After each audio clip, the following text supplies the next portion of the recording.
Hey, let's fix this issue on Windows 11 operating system. In the first step, we need to go to search bar and type your device manager. And then click here to open it. And once we are here, we need to expand the network adapters. Right click on your internet network connection, select properties. Then simply we need to go to drivers tab, select update drivers, and make sure you are connected with your internet connection. Then select the first option, search automatically for drivers. Wait for some time and the base drivers will be installed for the particular network connection. Now close this window.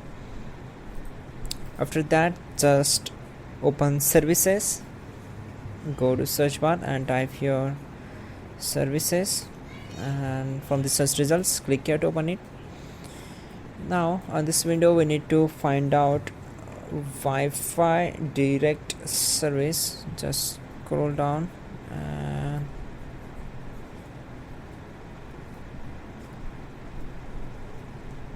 so here it is, Wi-Fi direct services connection manager service. So right click on it, select properties, and make sure this startup type select as automatic. Then start the service. After that, click on apply and then OK.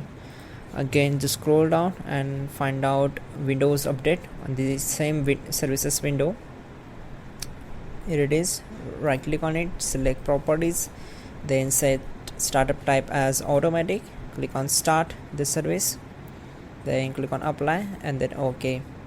Once done, close this window, and in the last method just go to search bar, type your control panel, then select view by as category, select network and internet, then select network and sharing center, and from select Ethernet, go to properties.